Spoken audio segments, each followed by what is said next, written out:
Ini surat kulhu jangan dianggap enteng.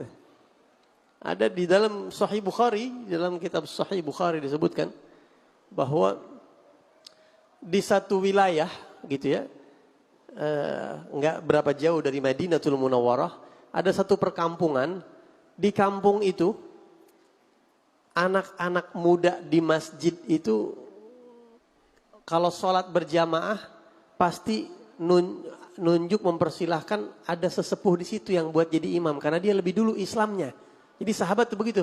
Kalau yang Islamnya duluan, pasti dia yang lebih dulu disuruh jadi imam. Itu kan salah satu kriteria imam di dalam sholatnya. Cuma ini imam, masalahnya setiap sholat bacanya kulhu, nggak ada yang lain. Kalau kata kita udah gacoan kita, kalau kita bukan gacoan tuh kulhu ya.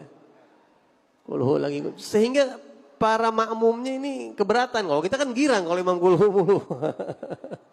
Justru kalau dia ganti kulhu kita protes. Ini si makmumnya ini malah makmum-makmumnya pada musyawarah habis sholat bagaimana kita ya. Kita kagak tunjuk dia jadi imam. Dia yang lebih tua dari kita, lebih dulu Islamnya. Tapi kalau dia jadi imam kulhu mulu bacanya nggak ada yang lain. Akhirnya pada datang ke Rasulullah SAW. Ngadu ke Nabi Muhammad. Hatta masalah kayak begini mereka ngadu sama Rasulullah. Ya Rasulullah ini kita punya imam kayak begini.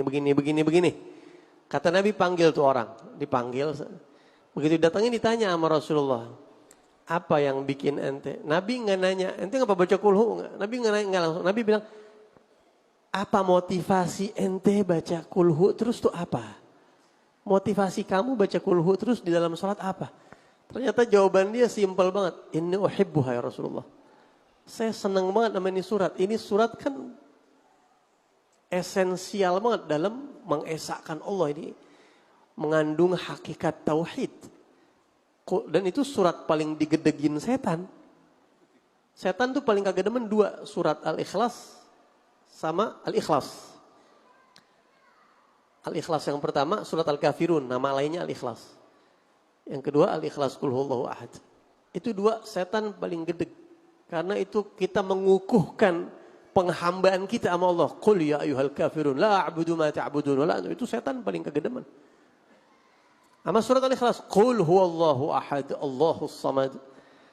Gitu. Jadi kata nih sahabat tadi, ya Rasulullah saya demen sama tuh surat, maknanya menarik hati saya.